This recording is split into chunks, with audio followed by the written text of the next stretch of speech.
Bonjour et bienvenue pour cette nouvelle recette de Côté Pêche. Donc aujourd'hui, ce que je vous propose de travailler, on est exactement sur les produits de saison qui arrivent là pour ces fêtes de fin d'année. Donc les oursins, les seiches, la pomme de terre, ça c'est vraiment la base. Vous savez, j'adore les herbes, donc on va mettre des herbes, un petit peu d'ail. Une recette parfaite pour démarrer votre réveillon. Elle sera festive, elle sera belle et elle sera surtout rapide à préparer. Ce que je vous propose, c'est de démarrer dès à présent les oursins. Donc les oursins, j'ai pris une chauffante, donc de l'eau bouillante avec un petit peu de sel. On va les plonger dans l'eau bouillante, comme si on les pochait, et après les mettre directement dans un cul de poule avec de l'eau froide. Donc on les plonge dans l'eau bouillante, on les laisse à peu près 30 secondes, entre 30 et 40 secondes. On prépare notre cul de poule rempli avec de l'eau froide qui coupera la cuisson de nos oursins. On les récupère et on les plonge dans l'eau froide.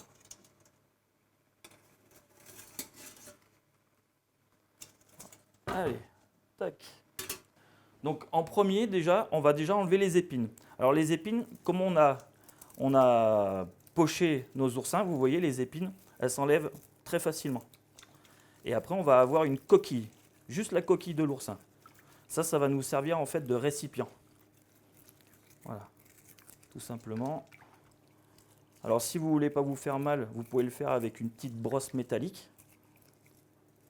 Hop, vous voyez, on arrive sur un oursin qui est propre.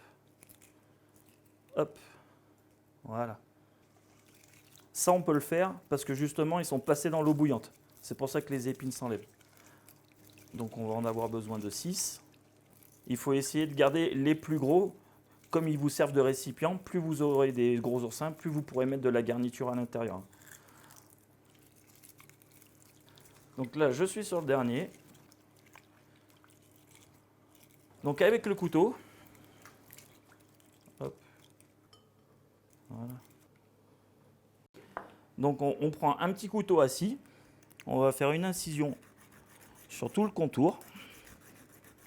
Alors on n'appuie pas trop fort parce qu'il ne faut pas casser non plus la coquille. Il faut juste inciser et on tourne au fur et à mesure. Quand on arrive à l'incision et qu'on rejoint donc la coquille, donc ça fait une petite incision tout le long. Là, on casse un petit peu la coquille comme ceci. On enlève l'eau. Sur celui-là, on a des belles langues.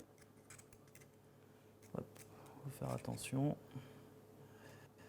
de bien pouvoir les sortir sans les abîmer. Donc voilà. Et après, il ne me restera plus qu'à nettoyer l'intérieur de la coquille pour pouvoir après dresser à l'intérieur, d'avoir des coquilles propres. Donc on réitère l'opération.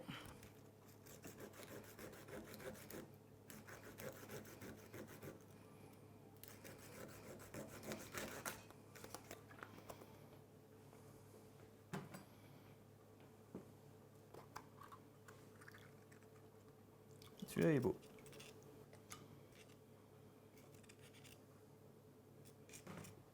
Donc là, la partie oursin est terminée.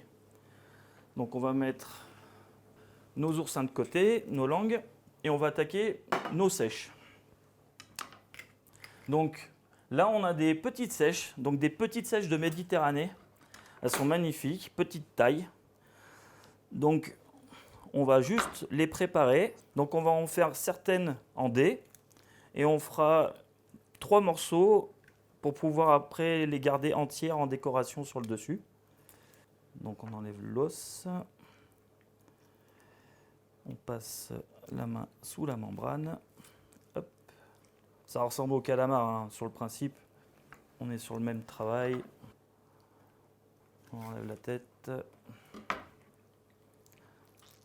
Donc il faut faire attention à ne pas se salir surtout avec l'encre. Donc une petite incision ici sur la membrane. Voilà. On la sépare. Et après, donc on enlève un peu l'intérieur. Et pour la nettoyer, ben forcément je vais la passer sous l'eau froide, dans l'évier, pour pouvoir la nettoyer entièrement et enlever tout le noir de l'intérieur. Les seiches sont maintenant, elles sont nettoyées, vous voyez, elles sont bien propres. Donc on va les tailler. Donc on a besoin de 6 morceaux de seiche d'environ cette taille, en triangle. Donc on le pare légèrement. Et on va le couper comme un petit peu les asiatiques, c'est-à-dire on va les inciser un tout petit peu dans un sens. Vraiment, on appuie vraiment pas beaucoup. On tourne, on fait un quadrillage. Voilà. On l'avait déjà fait sur une recette précédente. Et après, vous voyez, quand on passe comme ça, on voit bien qu'on a plein de petits carrés tout le long, mais que malgré tout, ils se tiennent ensemble.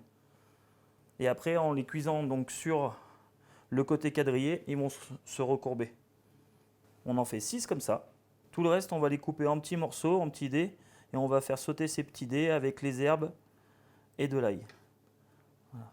On va faire de la brunoise donc avec le reste. Bon, la brunoise, hein, tout simplement. Hein. On taille des lanières. Donc on taille dans un sens, on tourne, hop, on tourne ça dans l'autre sens. Voilà, et on obtient de la brunoise. Hop. Il n'y a pas besoin que ça soit trop régulier. De toute façon, comme c'est des petits carrés, donc ça va cuire très vite. Donc les têtes, c'est pas très compliqué. Voilà, on sépare en deux. Hop, on met les unes à côté des autres, comme ça fait déjà des lanières. Et on a juste voilà, à couper pour avoir des petits dés de tentacules. Allez, en quantité, on en a largement assez. Donc voilà. Là, on va débarrasser. Donc on va attaquer notre purée de pommes de terre. Donc la purée de pommes de terre, donc j'ai fait donc les pommes de terre cuites à l'eau, tout simplement. On prend un bol et un moulin à légumes. On va faire un pressé de pommes de terre. On va les presser, avoir une pulpe de pommes de terre donc sur le fond. On essaie de bien égoutter l'eau. Hop. On n'en met pas trop non plus, qu'on puisse remuer tout ça. On presse. Et vous voyez, en dessous, on obtient voilà, de la pulpe pure de pommes de terre. Voilà. Il faut prendre des pommes de terre à purée, forcément. Donc vous avez la Binge, la Mona Lisa. Là, c'est de la Mona Lisa, celle-là. Mais demandez à votre marchand de légumes vraiment de la pomme de terre à purée. Il faut qu'elle ait de l'amidon à l'intérieur. Et voilà.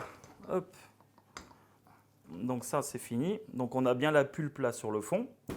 Là, on va récupérer celle qui est sur le moulin à légumes. Hop, voilà. Ensuite, c'est pas très compliqué. On prend un robot mixeur. Donc n'importe quelle marque, hein, c'est juste que vous avez besoin d'un mixeur pour bien mélanger la crème et la pomme de terre. Donc on prend une balance parce qu'il y a des pesées à faire. Donc on a besoin de 250 g de pulpe de pomme de terre pour 300 g de crème liquide 35%. C'est important, hein. Il faut un pourcentage de gras. Donc on pèse 250 g. Voilà. Et après 300 g de crème. On va saler, poivrer. 300. Hop. Donc ça, on va le poser sur le côté. Donc on va saler, poivrer. Un tout petit peu au début. On va mettre un petit peu de nos langues d'oursin à l'intérieur. Donc on prend une cuillère de langue d'oursin. On verse à l'intérieur. Alors la seule chose à respecter, il faut aller assez vite entre le moment où vous mettez les langues d'oursin et où on mixe. Pourquoi ? Pour éviter de coaguler les langues d'oursin, vu que la pomme de terre est chaude. Donc on allume.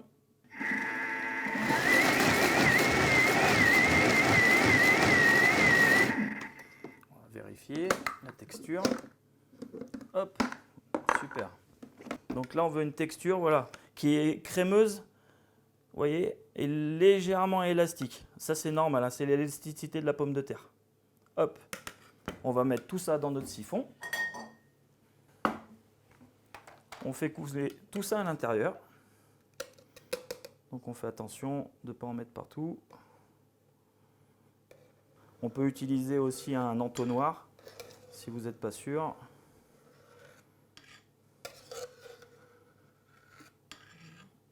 Voilà. Après, vous avez juste à mettre votre tête. On ferme. on prend 2 cartouches de gaz. Ça, c'est le principe de la chantilly, hein. On met, on ferme, hop. On percute. On percute la deuxième.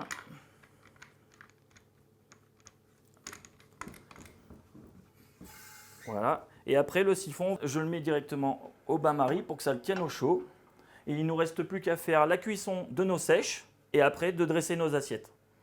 On va prendre donc le persil, la cébette. On va couper un tout petit peu de ciboulette.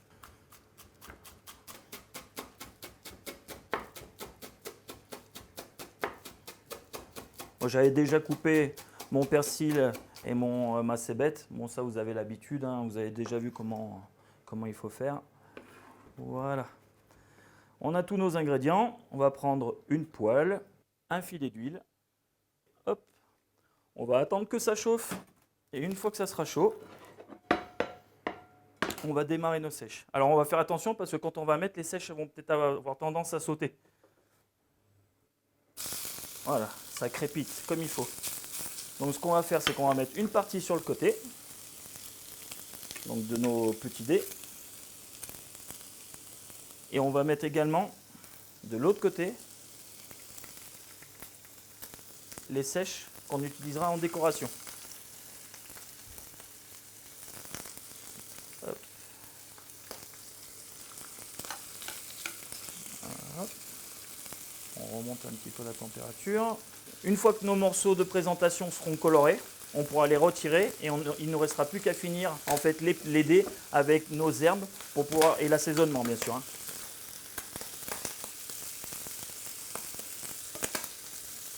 Voilà, là on a la couleur qu'on veut.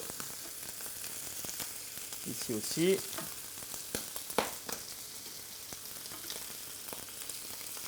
Hop.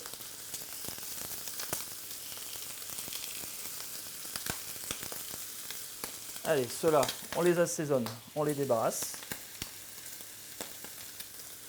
Hop, et on éteint le feu. Et on va finir à feu éteint.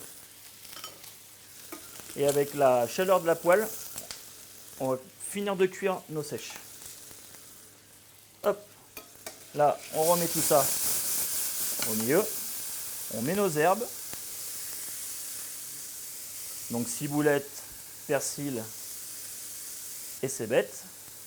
Et on va mettre notre ail, mais notre ail, comme on le met dans la poêle éteinte, du coup notre ail il va juste infuser, mais pas brûler, parce que s'il brûle, forcément ça va devenir amer. Voilà. Là la chaleur, ça va juste infuser, elles vont nacrer, elles vont devenir un petit peu blanches, elles vont nacrer. Voilà. On met du sel et du poivre, et c'est terminé. On va laisser infuser. Je peux vous dire que vous n'avez pas l'odeur, mais là, ça sent la Provence. Hein. Ça sent vraiment très très bon. J'ai tous mes ingrédients. On va donner un petit coup de propre, mettre nos assiettes de présentation et on va attaquer notre dressage.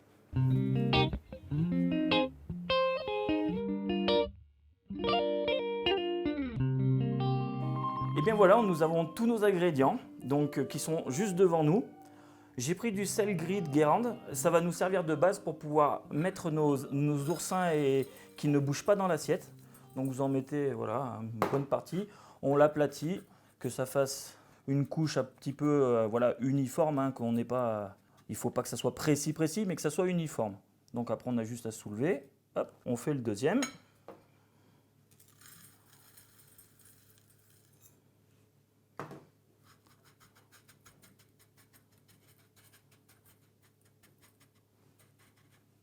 Voilà. Hop, on soulève. Ensuite, donc on prend nos coquilles d'oursin, on les pose.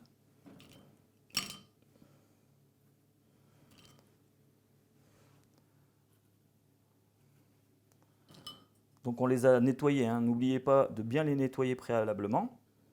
Une fois qu'on a posé nos oursins, on prend donc notre farce de sèche. On en met un petit peu sur le fond. Voilà. On garnit toutes nos coquilles d'oursin. Gardez les coquilles, et les coquilles, on peut même les garder au congélateur. Elles ne bougent plus après. Si un jour vous allez à la pêche aux oursins et que vous avez vraiment des gros oursins, vous les préparez comme je vous ai montré. vous les nettoyez et vous les mettez au congélateur. Comme ça, vous pouvez les réutiliser un petit peu plus tard. Donc, notre bombe à chantilly, donc on se met sur le dessus. On appuie doucement pour éviter que ça gicle de partout. Et on fait tomber notre mousse de pomme de terre sur le dessus. Voilà, pas trop pour pas que ça déborde. On pose ça, voilà, sur le dessus. On couvre en fait. Vous voyez, ça fume. Hein. Bien servir chaud. Et il nous reste à mettre les sèches qu'on a pris en décoration. Et on les pose, voilà, sur le dessus, mais que ça couvre juste une partie. Qu'on voie quand même la mousse sur le côté. Voilà. C'est pour ça qu'il ne faut pas hésiter à pas trop les faire trop grosses. Il faut adapter la taille par rapport à la taille de votre oursin. C'est votre oursin qui adaptera la taille des découpes des sèches. Et après, pour apporter juste une petite touche de vert, on va mettre un tout petit peu de ciboulette. Si vous avez vraiment un budget un petit peu plus haut, on met un petit peu de caviar. Là, c'est les fêtes. Vous achetez une petite boîte de caviar, vous mettez quelques grains de caviar et vous allez voir le plat, il va vraiment s'envoler, ça sera encore autre chose. Et bien voilà, l'assiette est maintenant terminée. J'espère que vous aurez retenu toutes les astuces que je vous ai données tout au long de la recette. On vous a présenté donc un oursin farci avec des sèches façon un petit peu provençale, mousse de pomme de terre donc aux langues d'oursin. La petite sèche légèrement grillée, un petit peu comme les asiatiques. N'oubliez pas, pour sublimer votre plat, comme c'est les fêtes de fin d'année, une petite boîte de caviar, vous mettez quelques grains, vous allez voir, ça va être exceptionnel. Quant à moi, je vous donne rendez-vous pour une prochaine recette, dans un prochain numéro, et je vous souhaite de joyeuses fêtes.